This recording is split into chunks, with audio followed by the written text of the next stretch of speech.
the floor for some Q&A. So again, we're going to ask you to keep your microphones muted. All the questions that were so efficiently submitted when you registered, we've got them here in front of me in a spreadsheet. We've categorized them. We've ordered them. Shelley, I'm going to suggest that maybe we start with category 1, which is evictions. I think Beta did a great job. I don't know if there's anything she didn't answer, but you can take a look at those questions and see if anything needs to be represented. Yeah, most predominantly questions with regards to evictions were along the lines of, can we still serve the N11 and the N12s? And the answer to that is yes. The landlord has the right to serve an N12. So the N11 is a mutual agreement to terminate tenancy, okay? It's a notice that has to be signed by both parties. That's the N11. The N12 is what pertains mostly to the real estate, the realtor's business. These notices, again, especially the N12, which is time sensitive because that can delay your closing date if it's not filled correctly or if it gets dismissed from the board. Huge delays. Please, please, please, guys, do not fill out and issue an N12 on behalf of your clients. Your role is the realtor.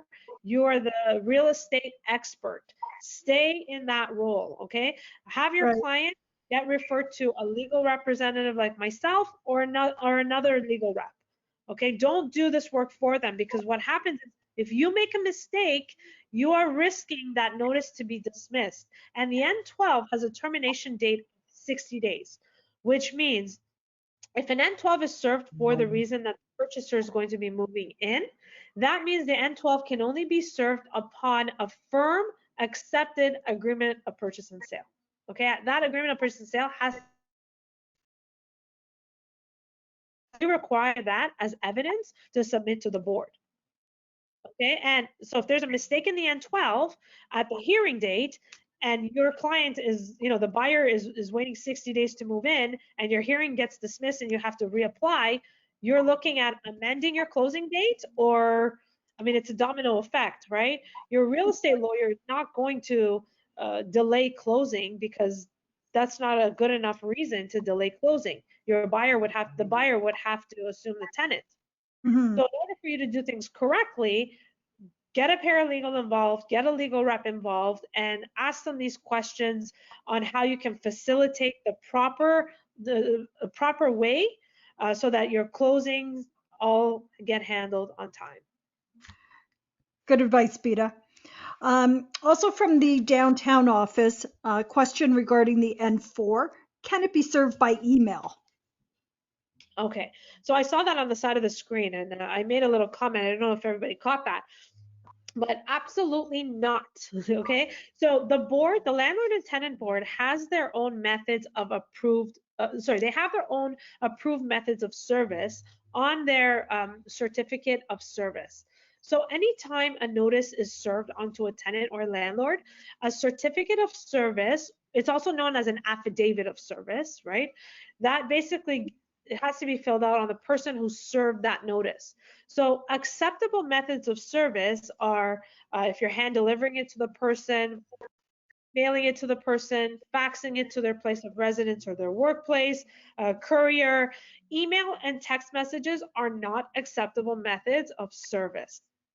So let's say, for example, you send your tenant who hasn't paid, let's say, $1,000. I'm just coming up with a figure. They haven't paid $1,000. You serve them via email. It takes you 4 months to get a hearing date. So now you're 4 months in arrear. You go to the hearing. Your certificate of service was filled out incorrectly because email is not an acceptable method. They tell you to go back and start the process all over again. They're not issuing an order. You have to start the process all over again. You're already 4 months behind, and now it'll take you an additional 4 or 5 months.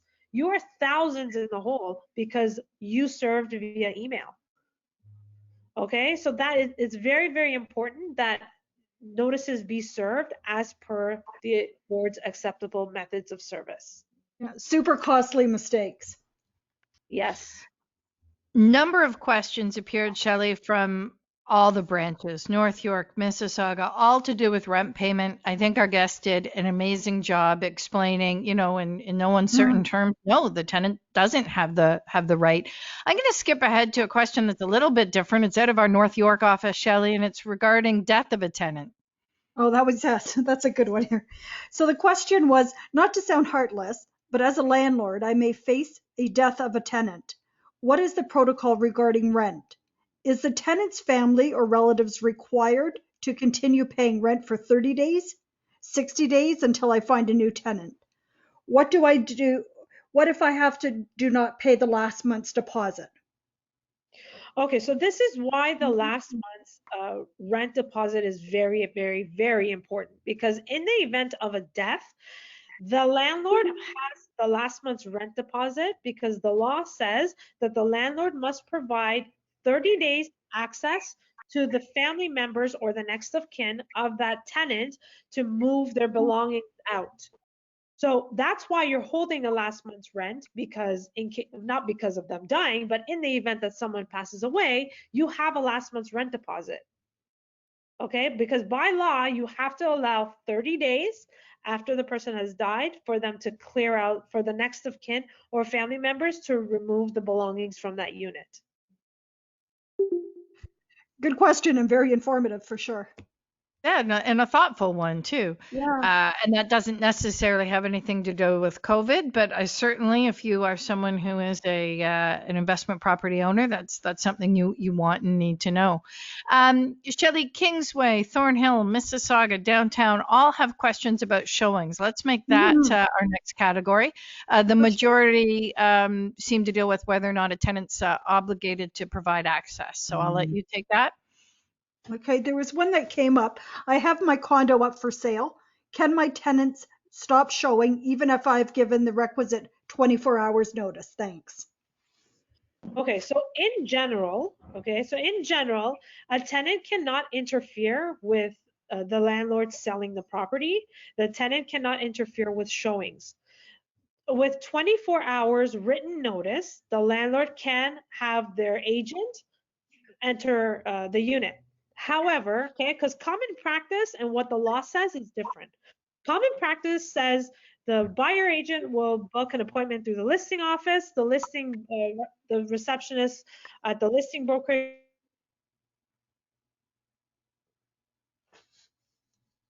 get a verbal confirmation or non-confirmation, will call the tenants, give them permission. They will send out the confirmation or non-confirmation to the buyer broker that the tenants need to be, okay? That's common practice. The law says be provided with written notice 24 hours in advance, okay? We all know that even if you have a confirmation to show property that's tenanted, even if you arrive at the door, if you open the lockbox, put a key into the lock, if the tenant says you're not coming in, guess what? You're not going in. And anytime a property is tenanted, they control that property. Okay, especially right now. I mean, right now, there's no way you can enforce anything because the LTB is closed. Usually what happens if you have a stubborn tenant that's not allowing a landlord to show the property, the N5 notice for interference can be issued onto the tenant. Now, I don't like the N5 form, okay? We would have to come back because this is a whole different presentation, but I'll tell you why I don't like the N5. The N5 is a 20-day notice to terminate tenancy. However, this is why I don't like it. I don't like it because it has a 7-day conditional period that the tenant can void the notice. So if you serve it onto a tenant because the tenant has refused 20 showings and within 7 days the tenant allows 5 people to come in, that voids that notice. But you've already lost 20 prospective buyers. So basically it resets the bar again. That's correct. That's why I don't like the N5. Right. I think for sure we'll have to have Beta back again. And Shelley and I, because we've captured your emails through the Eventbrite registration, we will be sending out the information so that you can join Beta and her company live on their Instagram account. So we'll make sure we send that out following this call. A couple of more questions, Shelley. This one in and around, people's access to services during what could be a shutdown. Sure. There was one, I don't know if this is the one you were speaking of particularly, Trish. It was vacating, where what to do if they promise to move out by a certain date, but they don't because they have nowhere to go. What do you do? It Okay, becomes a daisy chain of event if there's no moving truck or services for them to be able to access during this time. absolutely. So the issue is, and I always say, because realtors, when they get calls from their landlords, the landlord always says, well, the tenant signed or the tenant promised they'd be out by this date. Well, what happens if circumstances change for that tenant and that tenant doesn't move? We need an enforcement, and by enforcement, I mean an eviction order clause in all your LTB orders. That if that tenant doesn't move, that you can go and enforce it with the sheriff's office. This is very important for the N12 as well. That's why, especially if it's the new buyer is relying on the tenant to leave so that they're going to be, so they can move into the property. The N12 should be filed with the board immediately to obtain a hearing date before the 60-day termination date. Okay, because without an enforcement from the board, if that tenant doesn't move, it delays your closing, it delays the new buyers moving in. It's just delay, delay, delay, delay. Mhm. You need an enforcement. Anytime you're ending tenancy, you have to go through the board to obtain an enforcement. Because in order for you to have your new tenant move in, your old one has to move out. And if your old one doesn't move out because they promised to, and you have a promissory email or letter, that there's no enforcement behind it. You can't physically kick them out. Only the sheriff can physically kick them out. And when it comes to being able to move a shutdown, that Shelley goes into a number of questions that we're talking about, whether or not we could get someone to vacate. So we've covered that off. I think we'll move on to clauses, particular clauses for different reasons that maybe we should or shouldn't be including in our offers to lease. Yeah, we've had a question that came in from Whitby. Are there any new clauses we should be using to protect our clients if we are allowed to continue operations, which we are, that relates to the virus? Example, being approved for a mortgage today, but by closing date, work statuses may have changed. Well, that's a little bit more of another conversation I think we're going to have with a financing person and a mortgage broker on that I one. would agree, and we do have a couple of our trusted mortgage professionals lined up to jump in front of the mic. So I guess really when we're looking at clauses that may or may protect your landlord or your lease client in these times, is there anything, Beta, that you see popping up and being inserted into offers to lease? At the present time, I see one particular clause, and if you give your emails, if you send me your emails or give them to Trish or Shelly, you send them over to me, I can send you an email. There's one particular clause that whether it's the COVID-19 or a regular day should always be inserted to relieve the liability from the realtor and the brokerage when dealing with a tenanted property. Because if that tenant doesn't leave, you don't want them to come after you and say, well, you didn't do your job properly. Because the realtor is the representative of the brokerage. And we want to make sure you're held harmless if the tenant doesn't leave because vacant possession was promised and was not delivered. So I'd be more than happy to send you that clause in its full entirety if you send me your emails. That's Thank you. fantastic. Perfect. Thank you. Shelley, there's a couple of questions regarding health concerns. I suspect this probably is going to dance into the area of the Human Rights Code, but I'll leave it to you. It's more or less the same question that's come out of both North York and Whitby. Okay, let me just scroll down here to that one. That's 6.5, Shelley. Uh, Trish, if you have it handy, please go ahead. Yeah, no problem. We're wondering if there's any way that we could be screening a new tenant as to their previous health history. Well, that goes back to the Human Rights Tribunal, and you think the LTB is bad. You really want to stay away from the Human Rights Tribunal. So, no, you can't discriminate against somebody because of their health issues. There's no real way to screen them. A similar question came out of North York. and I think this is for almost anything we do, how can we trust what sellers or buyers or landlords or tenants are telling us regarding their exposure to the coronavirus? And I think the simple answer, and Shelley, this is more of a managing broker question, that I think simply you just can't. I don't think there's no way to hold someone to accountability when it comes to truthfulness. Anything to add on there, Shelley? No, I mean, we can go as far as we can with putting in risk acknowledgements and having people sign off. But at the end of the day, you can lie equally as much through your mouth as you can through your signature. Yeah, that's why qualifying in the beginning is very, very, very important. Again, that's a whole other presentation. I'd be more than happy to organize it with Trish and Shelley, but qualifying a tenant is very, very important. And it's something that realtors are not trained on because, we do leases as a favor to our clients so that, in the event that they need to buy or sell again, us. But we're not really qualified on how to properly vet the prospect. Mm-hmm. Trish, there was another interesting one that came in a bit late from the downtown office regarding evictions. If I were to sell the client's investment condo, is it true that I can't evict them if a buyer wants to move in during these times?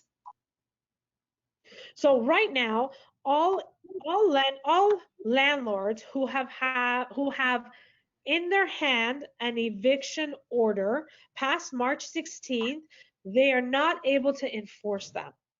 Okay, so this is current landlords. Effective March 16th, all landlords who have orders in hand to evict, all evictions are being put on halt.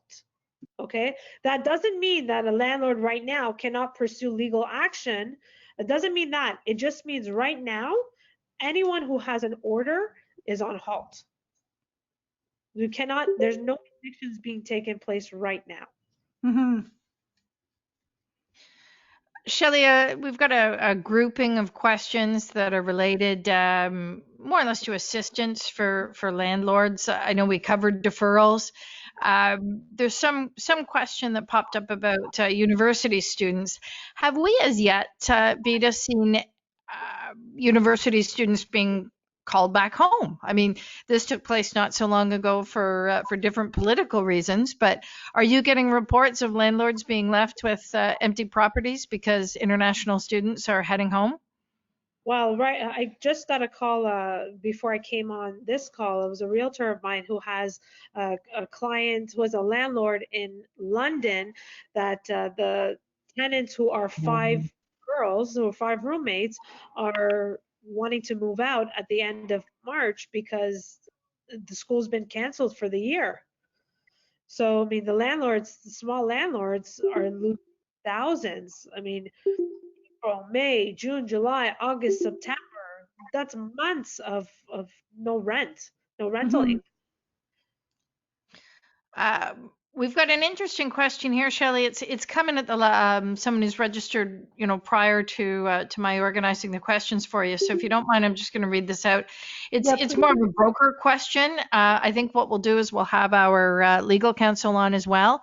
But it's a very good, thoughtful question. It's out of how about that? The Midtown office. We generally work with defined terms, conditions, and dates.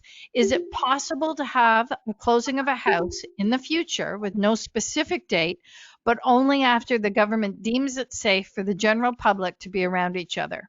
My client is high risk due to age. Shelley, you tell me if you disagree. I think in a situation like this, it wouldn't be that different from waiting for a certificate of appointment on an estate.